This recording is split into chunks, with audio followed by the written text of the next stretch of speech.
पहले भारत में पनपी ये सभ्यता अपने समय की मिस्र की और सुमेरियन सभ्यताओं से भी अधिक विकसित और ज्यादा पुरानी थी।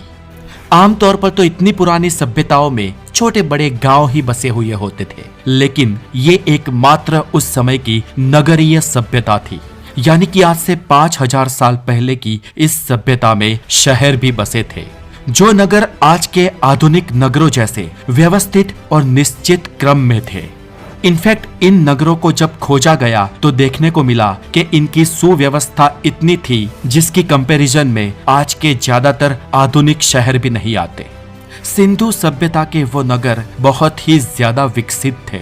ये सभ्यता त्रिभुजाकार आकृति लिए हुए बहुत ही बड़े विस्तार में, यानी कि आज के पूर्व भारत से पाकिस्तान होते हुए अफगानिस्तान तक फैली हुई थी। दोस्तों, ये वीडियो देखते हुए आप एक चीज का खास ध्यान रखें कि हम आज से 5000 साल से भी ज्यादा पहले की बात कर रहे हैं, जब ना अफगानिस्तान जैसा कोई देश था, ना आज का आधुनिक स्वतंत्र भारत और ना ही पाकिस्तान। और तब दुनिया में नाम मात्र की बस 3-4 सभ्यताएं हुआ करती थी, जिनमें से जिस सभ्यता की हम बात कर रहे हैं वो भारतीय उपद्वीप पर, यानी कि एक जियोग्राफिकल नाम ही समझ लो, जिस पर विराजमान या स्थापित थी। और यही से आज की हमारी इस भारतीय संस्कृति का उदय हुआ है।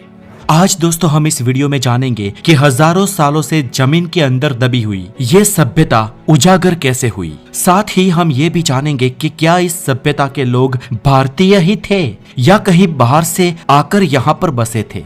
आगे हम जानेंगे कि इस सभ्यता को सिंधु सभ्यता ही क्यों कहा जाता है और इसके अन्य कोई प्राचीन नाम अगर है तो वो क्या है। और ये भी जानेंगे कि इसे आश्चर्य की नगरी क्यों कहा गया। इस सभ्यता की नगर व्यवस्था कैसी थी, वहाँ के भवन कैसे थे, वहाँ की सड़कें, अन्य भंडार, स्नान गृह और लोग कैसे जिया करते थे। सिंधु सभ्यता के लोगों का सामाजिक और धार्मिक जीवन कैसा था, वो कौन सा धर्म फॉलो करते थे, और आखिर में हम इस सभ्यता के सिंधु कालीन काल को जानेंगे।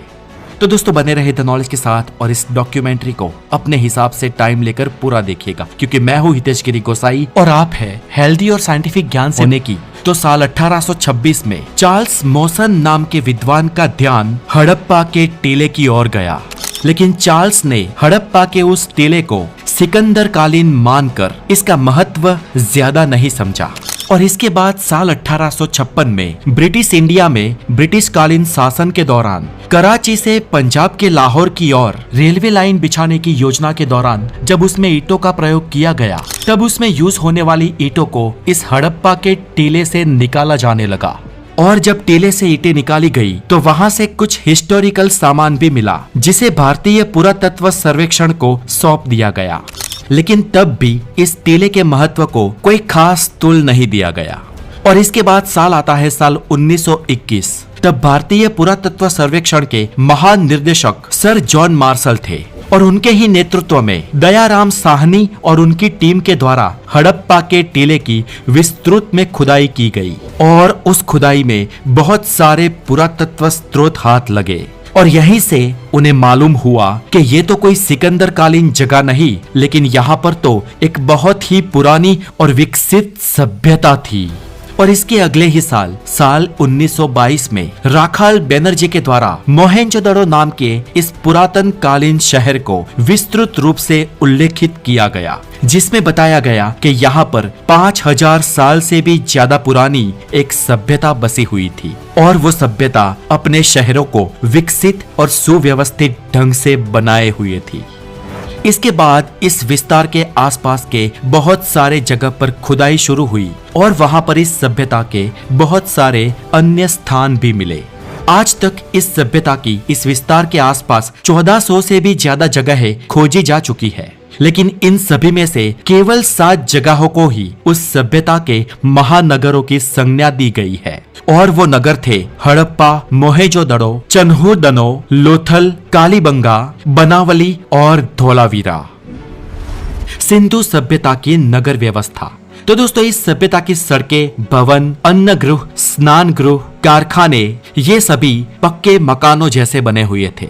उस जमाने में जब दुनिया की अन्य सभ्यताएं लकड़ी के, मिट्टी के और बहुत ही कच्चे मकानों में रहती थी, इस सभ्यता के लोग 2 मंजिला इमारतों में और पक्के मकान बनाकर रहते थे।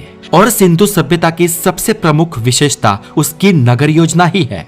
यूं तो सिंधु सभ्यता में 7 महानगर थे, लेकिन इन 7 में मोहेंजोदड़ो और हड़प्पा सबसे प्रमुख थे।